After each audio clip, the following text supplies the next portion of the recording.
So welcome to First Friday with the Thought Leader. My name is Janice Kaye, and I'm thrilled to be here with all of you in December, the last month of 2025. And am I glad that this year is coming to an end? So thank you everyone for being here. The people who are here are members of the Corentus community. Please frequent the community platform. It's easy to get to. It's corentus.disco.co. Please remember to use the email address in which you registered for the platform. If you have any trouble getting on it, please reach out to us at engageus@corentus.com. Thanks.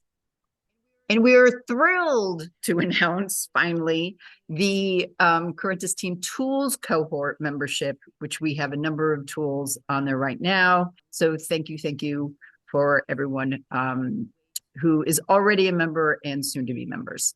As I am excited to introduce Dina as our thought leader today. So as a quick introduction, Dina is an accomplished leader and Dina's an accomplished leader and an executive coach with a proven track record of helping people and teams amplify and thrive. She is definitely one of us. With firsthand experience, executive experience, and deep expertise in organizational psychology, she coaches leaders at Adobe, Netflix, Goldman Sachs, Sephora, Dropbox, Stripe, and many others. She is a lead author of the best-selling new book, Emotionally Charged: How to Lead in a New World of Work. I became aware of Dina's work through her umpteen, many articles in HBR. And here is the one that was, I think, dropped today, right? So, and it is the lead article in HBR Digital. So, how to lead when employees are worried about job security. So congratulations on that, Dina. I'm excited to read that. And here is how I got to know Dina. By all of these many articles that I've read over the years. And this one, The Emotional Labor of Being a Leader, is what kicked off the book that Dina wrote. So my first question to her is, so when that article came out and went viral, what did it tell you about what leaders were hungry for? Well, it told me that there was a there. I received so many different notes from leaders over LinkedIn or in response to the article. Otherwise, that like, thank you for finally putting a name to this thing I didn't even realize I was doing that is so exhausting. And so I think it finally gave people a term for something that was just like amorphous and, intangible. And, I just sort of heard repeatedly, like, thank you. I feel so seen. And that always feels good, right? So that's, we wrote that article. The we is also my co-author for the book. Her name is Alicia Grandy, and she chairs up the organizational psych department at Penn State. And she and I originally met in a PhD program for org psych like a million years ago now. But we wrote that article together. I reached out to her because I was just seeing the shift in the expectations that leaders were facing. This was relatively early in the pandemic. And I knew it was emotional labor, but I didn't really know enough about the science specifically about emotional labor. And Alicia just happened to be an expert in it, more in sort of customer service related domains. But I reached out to her and we co-authored that article, and one thing leads to another, and now there's a book that also sort of pertains to that general topic. Right. I love the term. So there's physical labor, which we've been paying attention to for years and years and years, and now emotional labor. Can you just explain more in detail of what that is for us? Yeah, absolutely.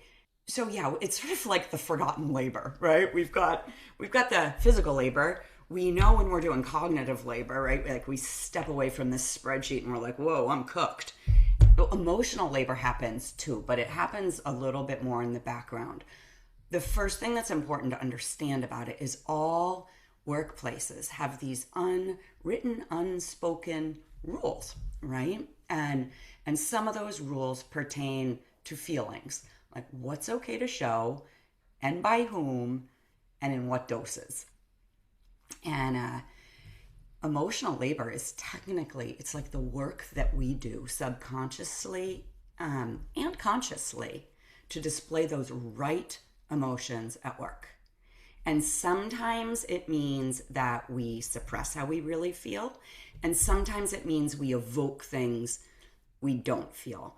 So just for example, like if you think about situations that you might find yourself in with your clients, or, you know, perhaps if you're in corporate right now, if you think about a time where, you know, maybe you were in a really tough meeting, but you swallowed your frustration. Like, has that ever happened? Probably. Or where you, you know, you feel really like burnt out, but you kind of like show up perky because you understand it's the expectation, right? Or your client is really anxious and you're anxious yourself, but you work to calm them, right? Or you laugh at your boss's jokes, even though they're not funny, because like they're the boss, right? And you know, like I should laugh. So like this is emotional labor. We all do it, but leaders do this obscene amount of emotional labor, and it really increased through these more recent changes in the workplace. So here's some ways that it shows up for leaders. So they have multiple different, like in the most simple way, they have multiple different stakeholder groups, right? How they show up with their team needs to be different than how they show up when they sit with the executive team to when they present to the board. Like they're constantly switching how they show up in order to be optimally effective in these different arenas. They need to rally their teams even when they're feeling, you know, exhausted themselves and maybe even uncertain about the goal, right? They have, especially with our increasingly diverse and oftentimes polarized workforce, they have a lot more styles to be adapting to and more conflict to be managing on their teams. Emotional labor also shows up for leaders when they need to make these very real decisions that affect people's lives. So letting an underperformer go, or, you know, restructuring a super change fatigue team, or conducting a layoff. These are really weighty things that just come with the job. Well, all of these are emotional labor. As are, like, the thing that I think is such the kicker is we've developed these almost superhuman expectations for leaders, right? Like we expect them to be confident, but then also humble, you know, and they need to be just the right amount of authentic, right? Like we want people to be so real, but then if you really show how you feel, you might lose your credibility. So there's just like a ton of emotional gymnastics that leaders need to do every day. And what really came to me is like, this is so unacknowledged. Like this is nowhere on anybody's job description. Like perform obscene amounts of emotional labor to do your job well. Like that is on no leader's job description. And when it goes unacknowledged, it also goes unsupported. And leaders don't know what to do with all of this extra, you know, important work that they're doing. And so that's really like why we ended up with like a couple 100-page book, is to help leaders with really scientifically based but practical strategies for navigating this new world where the emotional demands, the emotional labor is greatly increased. Because when it goes unacknowledged and unmanaged, there can be some really steep costs over time. So I'll just name a few of them and then I'll pause and see where you want to go from here. So what we know is that, you know, because there are these unwritten rules in the workplace, And there are all of these myths that surround emotions in the workplace, and emotional labor goes unacknowledged. Our first response oftentimes is to kind of suppress or fake how we're feeling. And sometimes, this is psychologists call this surface acting. Sometimes that's actually really the right thing to do. But over time, if we are continually faking and suppressing our emotions, it shows up in like the ways that matter most. So for leaders, it diminishes the trust that they can build with their team and other people in the organization. They're more prone to abusive leadership behaviors, like being overly critical or making belittling comments. And it spills over into their home life. Like, how many of you have had a rough day at work and you hold it together, and then you come home and you walk in the door and you see the people you love the most and you totally snap at them? Like, they've done nothing. They were just there, and you finally could release it. So it spills over into our personal lives. People who are suppressed and fake their emotions more frequently end up drinking more, eating more compulsively, experiencing more pain, depression, insomnia, anxiety, really at an extreme, cardiovascular issues. So there's a lot of reason to acknowledge all of this emotional labor and make sure that it's well supported and it's not just ignored. Yeah, that's great. So in the book, there's, a ton of science and a lot of great explanation. Mm-hmm. And what I love about it is there's also great visuals. So you have this metaphor called the beach ball metaphor. Can you explain that a little bit? Yeah, absolutely. And thank you for actually asking that question, because it helps explain why there's so many like terrible costs from suppressing and faking our emotions. So imagine you're like holding down a beach ball, right? Like you're in the pool with your kids, or maybe you did this as when you were a kid, right? Like, and you can do it, but it takes effort. Well, suppressing our emotions is like holding a beach ball underwater.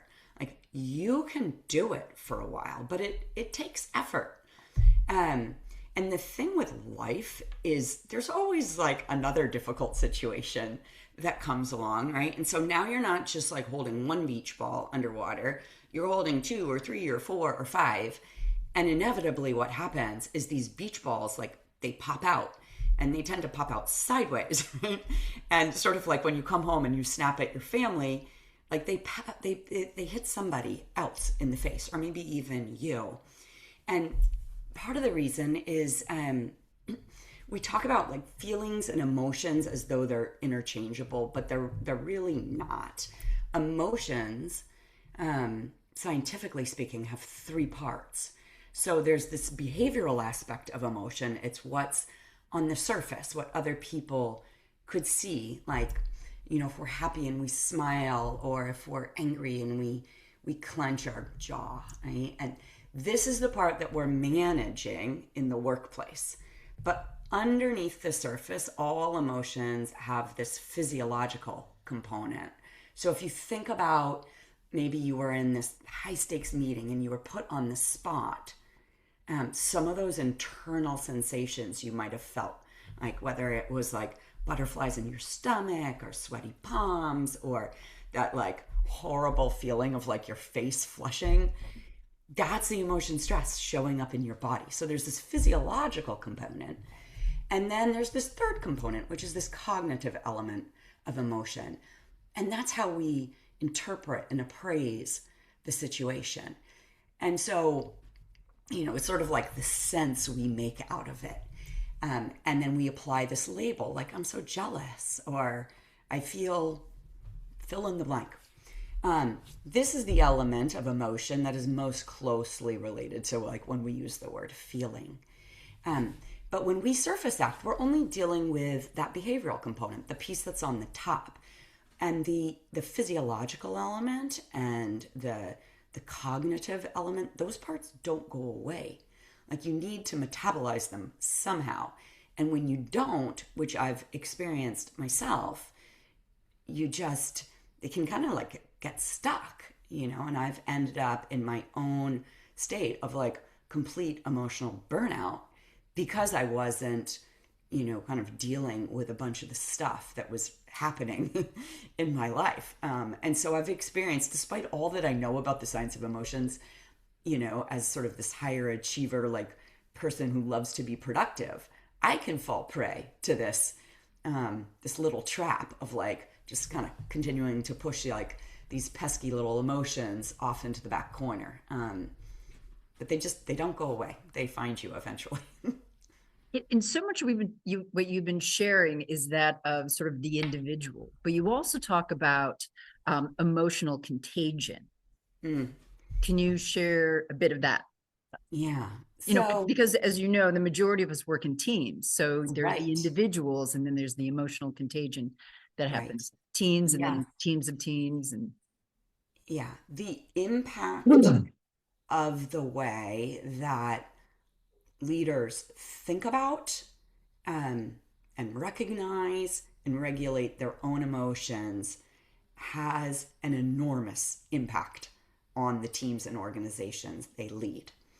Um, because of the power that is inherent to leadership, um, their emotions or lack thereof have this outsized impact on others around them. So you mention one way this happens, emotional contagion, and probably most people are familiar with the term, but just in case you're not, it's really sort of like the process by which emotions spread amongst groups of people. So you can think about, a meeting where there was someone with this contagious laugh and you kind of feel your spirits lift too, right? Or there's that person who just like totally sucks the air out of the room and you're like, oh man, right? Like these emotions spread, and when you are the leader, your emotions spread at velocity.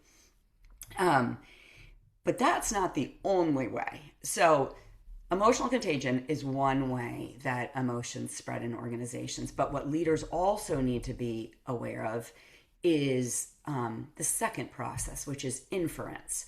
And again, because of their power, it creates these power differentials create a little bit of anxiety, right? Like you're the person who controls the resources. You decide if I get a raise. You decide if I get promoted. You decide if I get to keep my job. You decide if I get that choice assignment. So the people on your team, whether you realize it or not, are constantly trying to like read the tea leaves of your emotions, right? Is now a good time to talk to him or her?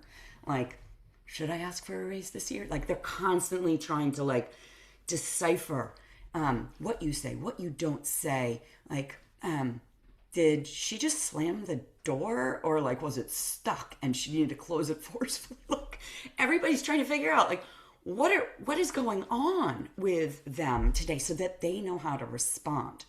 Um, and I think for all leaders, like one of our most important jobs as coaches, whether it's a team coach or individual coach, is to help them really realize like that impact of their power on creating the emotional climate of their teams. Like many leaders, I find some of them are even uncomfortable with they consider themselves egalitarian, right? And like, we're all just people here.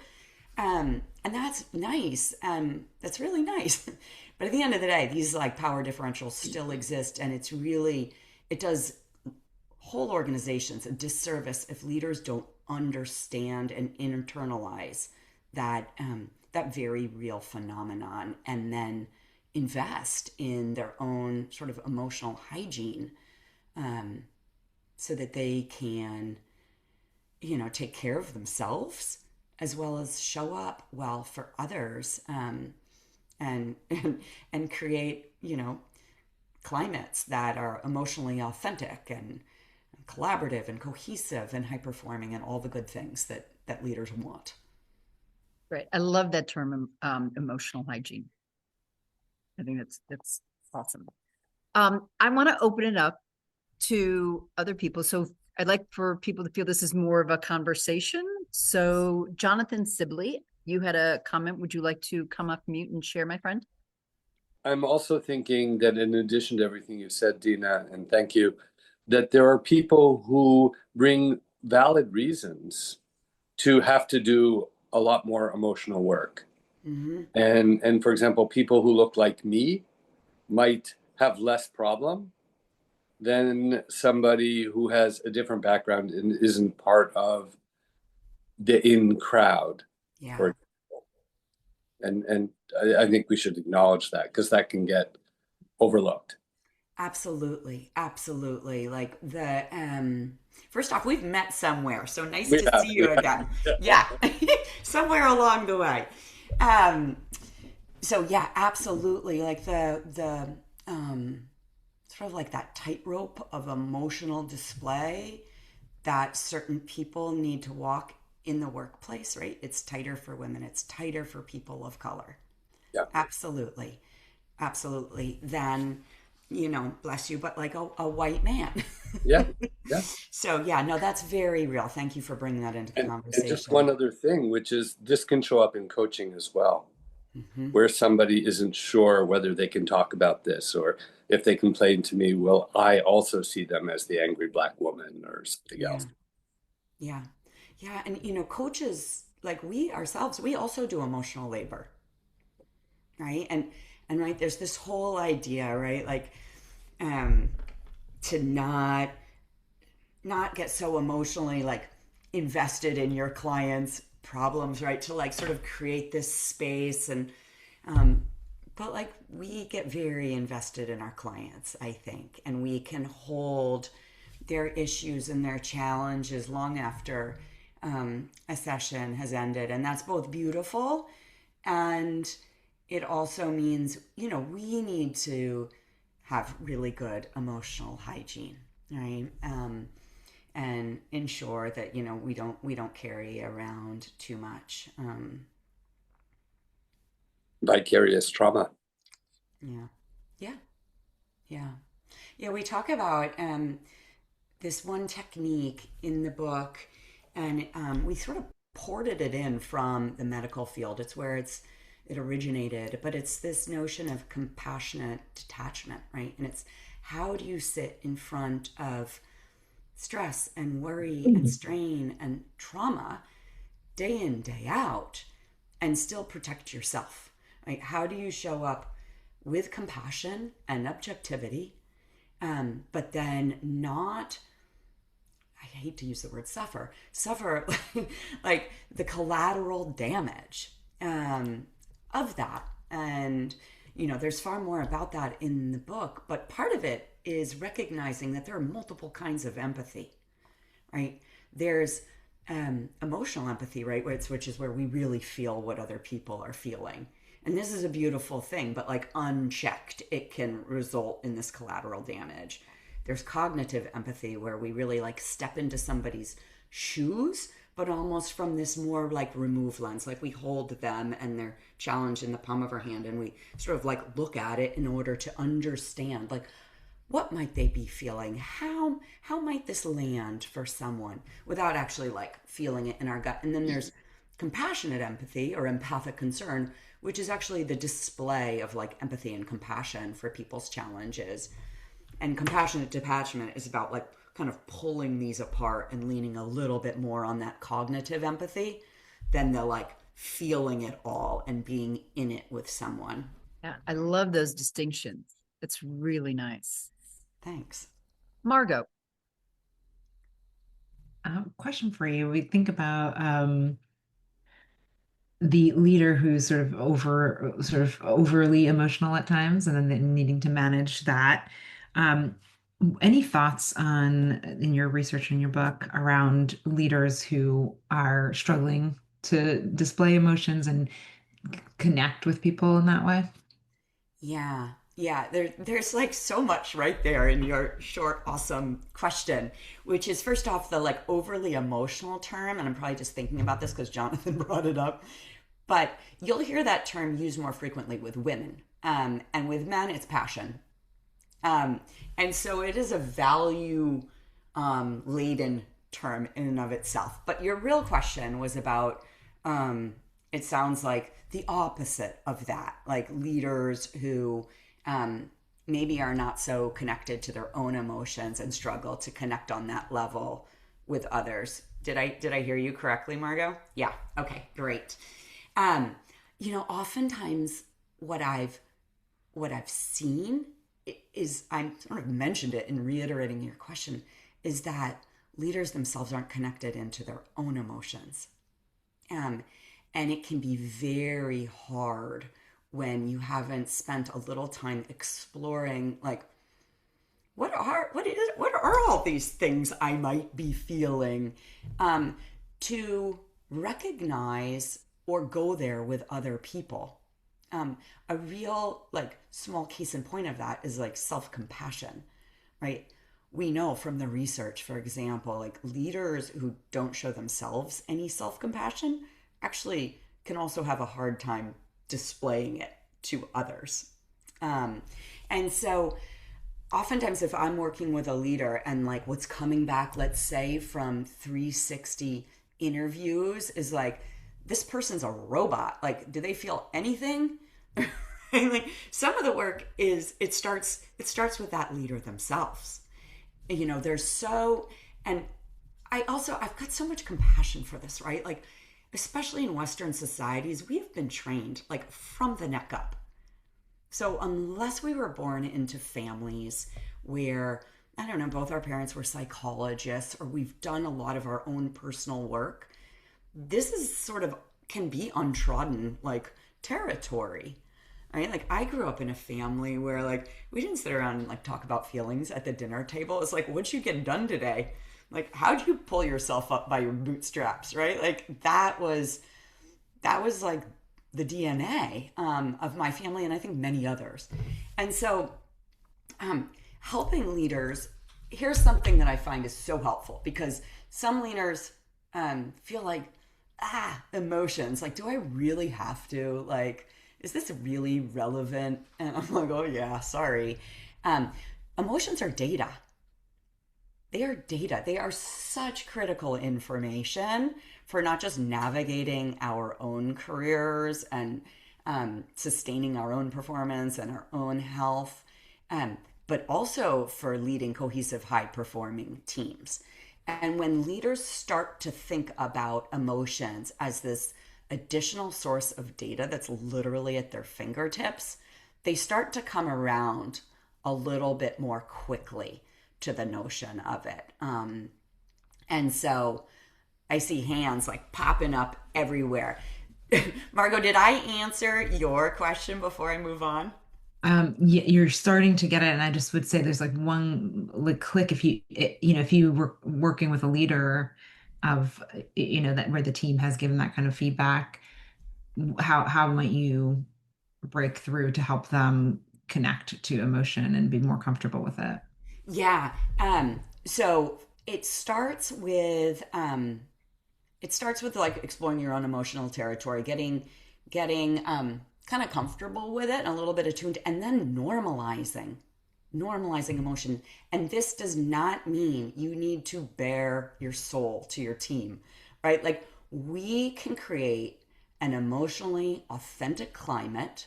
And by that, I mean a place where like the normal range of emotion is something that is allowed, right? That's not like toxically positive, or where like we're working in this very narrow range through simple things. Like, it can be like, there's a really, like, I don't know, you're working against some hard deadline and acknowledging like the shared stress. Like, I really feel the stress too, like, but we're in it together. It can be sharing a challenge that you overcame in your previous life, whether it be, personal or professional. Like, it can be just opening your meetings, like as we so beautifully did with that state of mind check-in. Like, I've taught state of mind check-in to teams. It's super powerful, right? Because it gives this chance for people to say, I'm doing all right today, or guess what? I'm not doing so all right.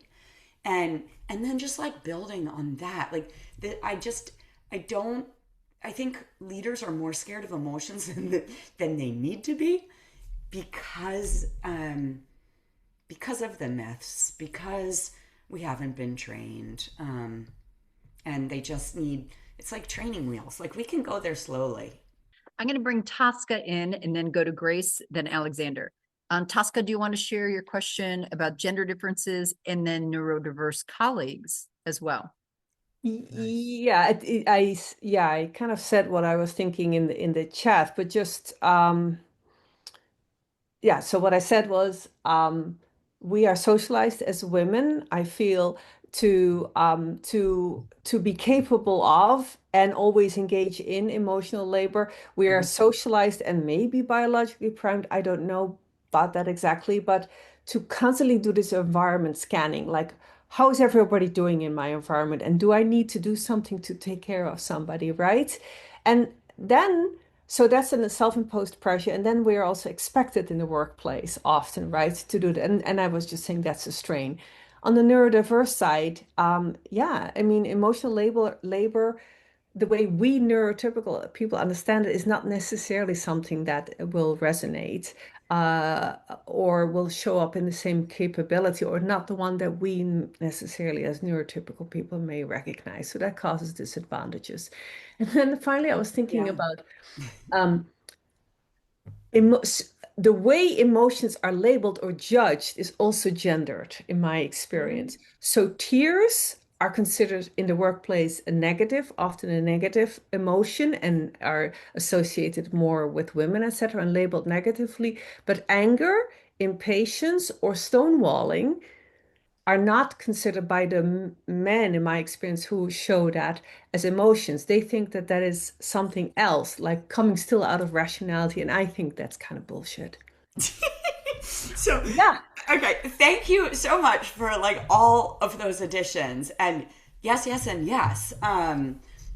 Emotions are very gendered, right? Like, and tears from a woman can be seen as weakness. Tears from a man can be sensitivity. One of the reasons why, so there's all these like myths and misconceptions about emotions in the workplace, and they are things like, you know, showing emotion is a weakness or make me an ineffective leader or are the antithesis of being rational, or, you know, there are all of these, there's all of these things. And, you know, you're like, well, we've had decades of evidence showing the value of emotions in the workplace. Like, why are these myths and misconceptions sticking around? And there's a number of reasons for this, but one has to do with power dynamics and emotion. So when we have, you know, when the tone that is being set at the top doesn't shift, it doesn't shift either. And it's easier to get away with anger if you have a lot of power than if you don't. So it's a really sort of like sticky mix of things. And as a parent of like two neurodiverse kids, I really appreciate you bringing that into the conversation too. Because that is a very sort of real dynamic that exists that honestly I'm very concerned about as, you know, my oldest enters the workforce and how she's going to navigate some of these like very unwritten, unspoken, Yeah. like dynamics. Like it is just very, very, very tricky for her. And it's hard. You know, she ends most days like just completely exhausted because of trying to like read it all and sort through it. So thank you for bringing that in. Thank you. Thank you. Thank you, Tosca. Grace. Hi, thank you, Dina. Hi. I want to ask about the work of emotional work inside of a team and team goals. What typically before we acknowledge the emotions and importance in the team, this typical the story is okay if attending emotion gets in the way of achieving team goals, so we have to like control it. But as you study this one, by acknowledging emotion in the team, does the team itself have change or modify or affect the team goals for the better goals? Or is the goal stays the same, but by work of acknowledging emotion of a team has a better way to achieving that goal? Yeah. Yeah. No, thank you for that question.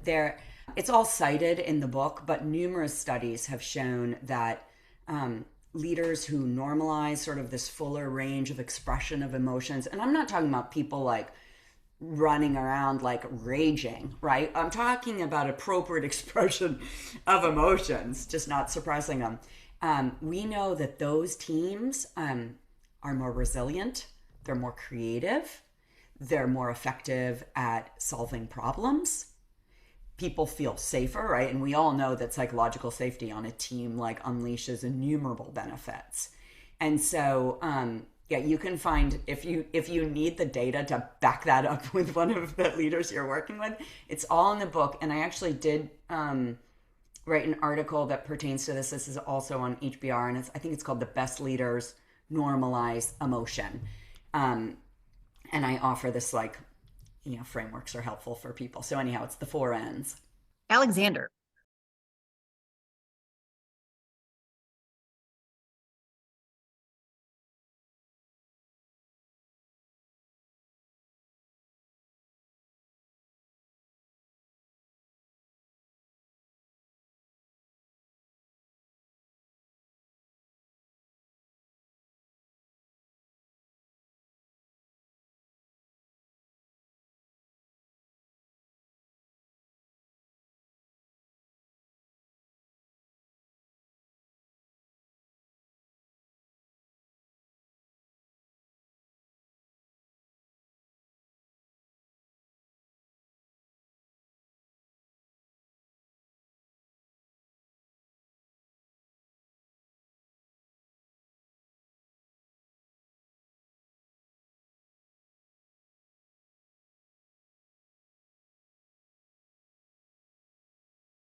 And these are ways in which you can bring to the team as well as to the leader individually, I think, with great impact. Do you have any, 100%. do you want to share anything in terms of, techniques to bring this to a team where it's safe for the people to hear about and discussing about emotion within a group? Yeah, I mean, if we even just take this idea that we were talking about, that leadership is emotionally draining, many leaders are leading other leaders, right? And so, as you might expect, I wrote an article about this too. This just simple framework. So you could, whether it's an offsite or just a team meeting, be like, hey, everybody, let's read this article. And then when we meet, let's all talk about which one of these things we do really well and, which one has the most room for growth for each of us. And sort of like commit to doing this so that we can all kind of like stay at our best. And then in that meeting, that leader has to go first. Like that kind of goes without saying, right? They need to walk the walk there. But that would be just such a simple, low lift kind of way to bring these ideas into a team setting. Yeah. And I think because that article is written and published in HBR, I think it could be taken, much more seriously and not some, article. It's like, oh, this was like in People magazine or something like that. It's like, no, Yes. this is real high level executive leadership understanding. Yeah. I mean, and all the science is there, It's nice. cited without it being like, it's not like reading a scientific article, right? It's just like, it's quickly mentioned, but then they can follow all the links if they need to. So yeah, I love your articles. They're very accessible. They explain it, they provide the science, but you don't have to be a scientist or, someone in that field to understand it, which is it's why my whole goal. Thank you. which is great. Tosca, did you want to mention just the question of class delineation? It's purely anecdotally, but I think the extent to which we even talk, right, verbalize emotions, anecdotally in my circles, professionally and personally, is class also influenced, as well as the expression itself, or suppression, if you will, it has some class dimensions that I find very interesting. And I think we need to be aware that most of us here are, highly educated, upper middle class professionals, me included. And so I think we need to be aware of that dimension of difference as well. Mm-hmm. Yeah. Do you think, Dina? I mean, have you seen I'm actually curious, like what you've observed. Well, so for instance, I would love to hear what you're thinking. Sure. And so I said it's purely anecdotally, but one immediate example in my own family, you mentioned examples in your family.